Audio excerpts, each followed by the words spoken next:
ಇನ್ನು ಮೈಸೂರಲ್ಲಿ ಜೆಡಿಎಸ್ ಹುಟ್ಟಿದಂತ ಕಥೆಯನ್ನ ಸಿದ್ದರಾಮಯ್ಯ ಹೇಳಿದ್ದಾರೆ. ಜೆಡಿಎಸ್ ಹುಟ್ಟಿದ್ದು ಹೇಗೆ ಗೊತ್ತಾ ಅಂತ ಸಿಎಂ ಕೇಳಿದ್ರು.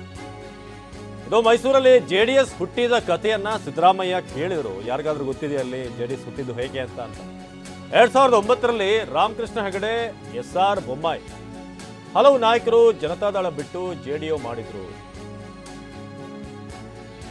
ನಾನು ದೇವೇಗೌಡರಿಗೆ ಜೆಡಿಎಸ್ ಮಾಡೋಣ ಅಂತ ಹೇಳಿದ್ದೆ.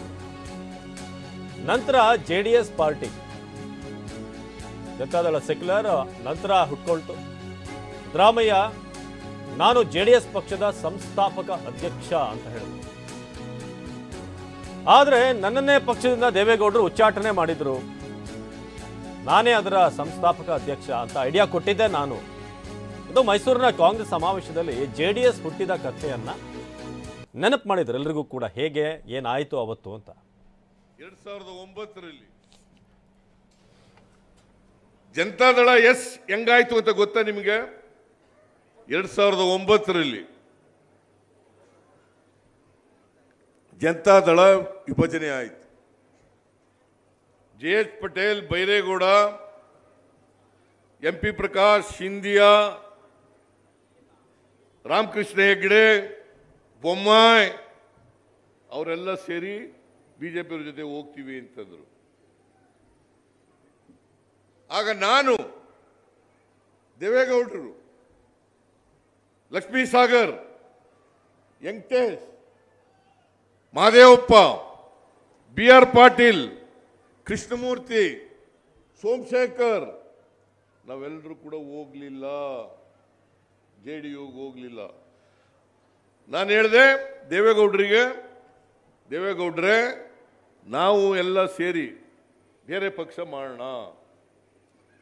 JDS ಪಕ್ಷ ಅವತ್ತು ಆಯಿತು. ಅದರ ಫೌಂಡರ್ ಪ್ರೆಸಿಡೆಂಟ್ ನಾನು, ಸಿದ್ದರಾಮಯ್ಯ. ಗೊತ್ತಾಯ್ತಲ್ಲ? ಆದರೆ ದೇವೇಗೌಡರು ನ್ಯಾಷನಲ್ ಪ್ರೆಸಿಡೆಂಟ್ ಆದರು, ನಾನು ಸ್ಟೇಟ್ ಪ್ರೆಸಿಡೆಂಟ್ ಆದೆ. 6 ವರ್ಷಗಳ ಕಾಲ ಪ್ರೆಸಿಡೆಂಟ್ ಆಗಿ JDS ಅನ್ನು ಕಟ್ಟತಕ್ಕಂಥ ಕೆಲಸವನ್ನು ಮಾಡಿದ್ದೆ.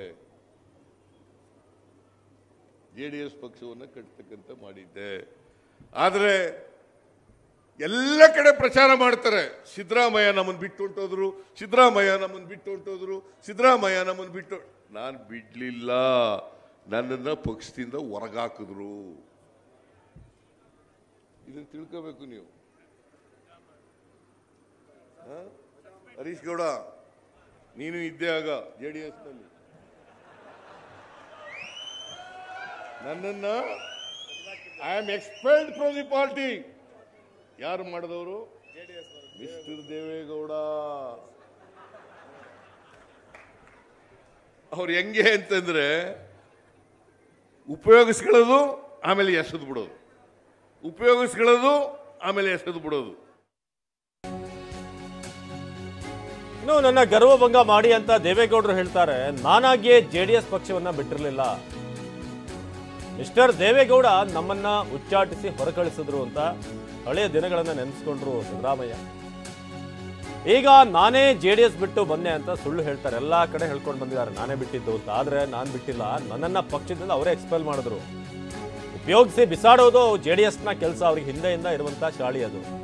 2006ರ ಉಪಚುನಾವಣೆಯಲ್ಲಿ ನೀವು ನನ್ನ ಕೈ ಹಿಡಿದಿದ್ರಿ. ಉಪಚುನಾವಣೆಯಲ್ಲಿ ಇಲ್ಲದೇ ಇದ್ರೆ ನನ್ನ ರಾಜಕೀಯವೇ ನಿರ್ನಾಮ ಆಗ್ತಾ ಇತ್ತು. ಯಡಿಯೂರಪ್ಪ, ಕುಮಾರಸ್ವಾಮಿ, ದೇವೇಗೌಡರು ಎಲ್ಲರೂ ಸೇರಿ ನನ್ನನ್ನು ಸೋಲಿಸೋದಕ್ಕೆ ಬಂದಿದ್ದರು. ಆದ್ರೆ ಜನ, ನೀವು ನನ್ನ ಕೈ ಬಿಡಲಿಲ್ಲ. ಹೀಗಾಗಿ ನಾನು 2 ಬಾರಿ CM ಆಗಿದ್ದೇನೆ. ಇವರೆಲ್ಲ ನನ್ನ ರಾಜಕೀಯವಾಗಿ ಮುಗಿಸ್ಬೇಕು ಅಂತ ಬಂದಿದ್ರು, ಪ್ಲಾನ್ ಹಾಕಿದ್ರು. ಆದ್ರೆ ಯಾವುದು ಕೂಡ ನಡೀಲಿಲ್ಲ, ನೀವು ಕೈ ಹಿಡಿದ್ರಿ ಅಂತ. ಸಿದ್ದರಾಮಯ್ಯ ಎಲ್ಲ ಕಡೆ ಪ್ರಚಾರ ಮಾಡ್ತಾರೆ, ಸಿದ್ದರಾಮಯ್ಯ ನಮ್ಮನ್ನು ಬಿಟ್ಟು ಹೊಂಟೋದ್ರು, ಸಿದ್ದರಾಮಯ್ಯ ನಮ್ಮನ್ನು ಬಿಟ್ಟು ಹೊಂಟೋದ್ರು, ಸಿದ್ದರಾಮಯ್ಯ ನಮ್ಮನ್ನು ಬಿಟ್ಟು. ನಾನು ಬಿಡ್ಲಿಲ್ಲ, ನನ್ನನ್ನು ಪಕ್ಷದಿಂದ ಹೊರಗಾಕಿದ್ರು. ಇದನ್ನು ತಿಳ್ಕೋಬೇಕು ನೀವು. ಹರೀಶ್ ಗೌಡ, ನೀನು ಇದ್ದೇ ಆಗ JDS ನಲ್ಲಿ. ನನ್ನನ್ನ I am expelled from the party. ಯಾರು ಮಾಡಿದವರು? ಮಿಸ್ಟರ್ ದೇವೇಗೌಡ. ಅವ್ರು ಹೆಂಗೆ ಅಂತಂದ್ರೆ ಉಪಯೋಗಿಸ್ಕೊಳ್ಳೋದು ಆಮೇಲೆ ಎಸೆದು ಬಿಡೋದು, ಉಪಯೋಗಿಸ್ಕೊಳ್ಳೋದು ಆಮೇಲೆ ಎಸೆದು ಬಿಡೋದು. ಏನು ಹೇಳಿದ್ರು ದೇವೇಗೌಡರು 2019ರಲ್ಲಿ ಏನಂತ ಹೇಳಿದ್ರು ಗೊತ್ತಾ? ನನಗೆ ಬಿಜೆಪಿ ಒಂದು ಕೋಮುವಾದಿ ಪಕ್ಷ, ಬಿಜೆಪಿ ಒಂದು ಕೋಮುವಾದಿ ಪಕ್ಷ, ಜಾತಿ ಜಾತಿಗಳ ನಡುವೆ, ಧರ್ಮ ಧರ್ಮಗಳ ನಡುವೆ ಬೆಂಕಿ ಇಡ್ತಕ್ಕಂಥ ಪಕ್ಷ. ಅದಕ್ಕೋಸ್ಕರನೇ JDS ಮಾಡಿದ್ದದು. JDS ಅಂತಂದ್ರೆ ಜನತಾದಳ ಸೆಕ್ಯುಲರ್, ಜನತಾದಳ ಸೆಕ್ಯುಲರ್. ನಾನು ಹೇಳಿದೆ ದೇವೇಗೌಡರಿಗೆ ಬಿಜೆಪಿ ಜೊತೆ ಸೇರ್ಕೊಂಡ್ಬಿಟ್ಟಿದ್ದೀರಿ, ಇದು ಒಂದು ಅಪವಿತ್ರ ಅಲಯನ್ಸ್ ಹೊಂದಾಣಿಕೆ. ಆ ಸೆಕ್ಯುಲರ್ ಅನ್ನೋ ಪದ ತೆಗೆದಾಕ್ಬಿಟ್ರಿ, ಮರ್ಯಾದೆ ಹೋಯ್ತದೆ ಅಂತ ಹೇಳಿದೆ. ನಾನು ಹೇಳ್ಬೇಕೋ ಬೇಡ? ಇದು ಹೇಳಿದ್ರೆ ಸಿದ್ದರಾಮಯ್ಯನಿಗೆ ಗರ್ವ ಬಂದ್ಬಿಟ್ಟಿದೆ, ಆ ಗರ್ವ ಭಂಗ ಮಾಡ್ತೇನೆ ಅಂತ ಶಬ್ದ ಮಾಡ್ತಾರೆ. ಸರಿನಾ ಇದು? ಸರಿನಾ? ಗರ್ವನೇ ಇಲ್ಲ ನನಗೆ, ಗರ್ವ ಭಂಗ ಮಾಡ್ತಾರೆ. ನನಗೆ ಮುಖ್ಯಮಂತ್ರಿ ಆದಾಗಲೂ ಹಿಂಗೆ ಇರ್ತೀನಿ. ಈಗ ಈ ಕ್ಷೇತ್ರದಲ್ಲಿ ನಾನು ಚುನಾವಣೆ ನಿಂತಿದ್ದೆ 2006ನೇ ಇಸ್ವಿನಲ್ಲಿ. 2006 ಬೈ ಎಲೆಕ್ಷನ್ ನಿಂತಿದ್ದೆ.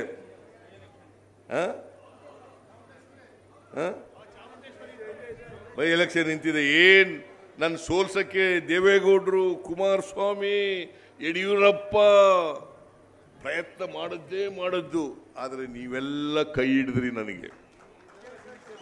ಇದೇ ಕ್ಷೇತ್ರ, ಈ ಕಡೆ ಮಂಚೇಗೌಡ ಕೊಪ್ಪಲು, ಈ ಕಡೆ ಕುಂಬಾರ ಕೊಪ್ಪಲು, ಇದು ಸೆಂಟ್ರು. ಇದು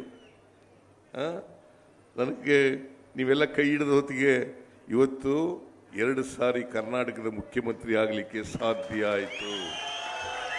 ಎಲ್ಲ ಕಡೆ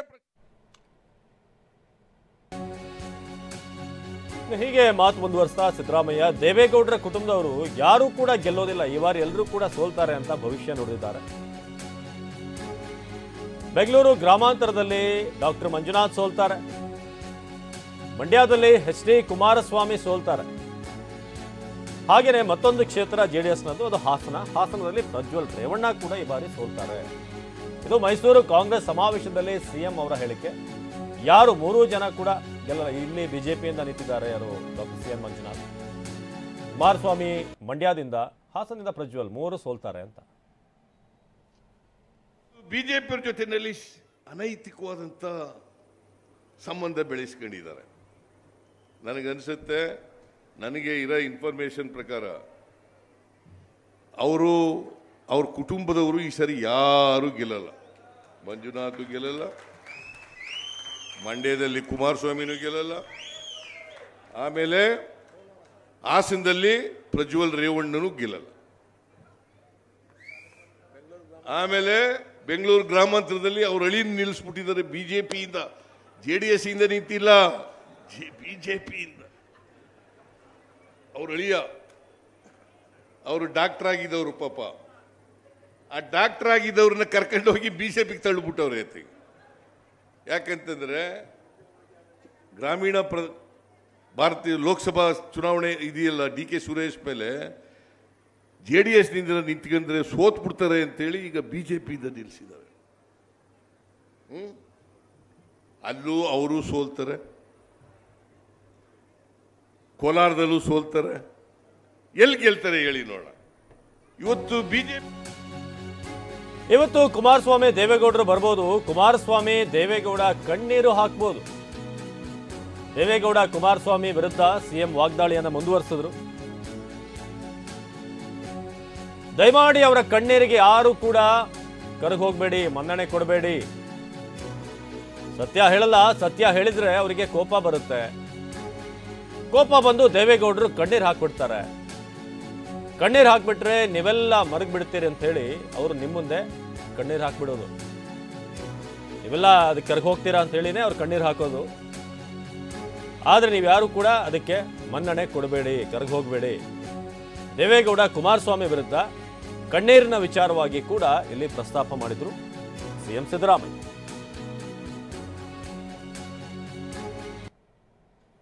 ದಯಮಾಡಿ ಇವತ್ತು ಕುಮಾರಸ್ವಾಮಿ ಬರ್ಬೋದು, ದೇವೇಗೌಡರು ಬರ್ಬೋದು, ಕಣ್ಣೀರು ಹಾಕ್ಬೋದು. ದಯಮಾಡಿ ಅವ್ರ ಕಣ್ಣೀರಿಗೆ ನೀವ್ಯಾರು ಕೂಡ ಮನ್ನಣೆ ಕೊಡಬೇಡಿ. ಸತ್ಯ ಹೇಳಲ್ಲ, ಸತ್ಯ ಹೇಳಲ್ಲ. ಇದು ಹೇಳಿದ್ರೆ ಕೋಪ ಬಂದ್ಬಿಡ್ತದೆ ಅವ್ರಿಗೆ, ದೇವೇಗೌಡರಿಗೆ ಕೋಪ. ಕಣ್ಣೀರು ಹಾಕ್ಬಿಡ್ತಾರೆ. ಕಣ್ಣೀರು ಹಾಕ್ಬಿಟ್ರೆ ನೀವೆಲ್ಲ ಮರುಗ್ಬಿಡ್ತೀರಿ ಅಂತೇಳಿ ಕಣ್ಣೀರು ಹಾಕ್ಬಿಡೋದು. ಗೆಲ್ತೀರ ಮಾಡ್ತಾರ? ದಯಮಾಡಿ ಇವತ್ತು ಕುಮಾರಸ್ವಾಮಿ ಬರ್ಬೋದು, ದೇವೇಗೌಡರು ಬರ್ಬೋದು, ಕಣ್ಣೀರು ಹಾಕ್ಬೋದು. ದಯಮಾಡಿ ಅವ್ರ ಕಣ್ಣೀರಿಗೆ ನೀವ್ಯಾರು ಕೂಡ ಮನ್ನಣೆ ಕೊಡಬೇಡಿ.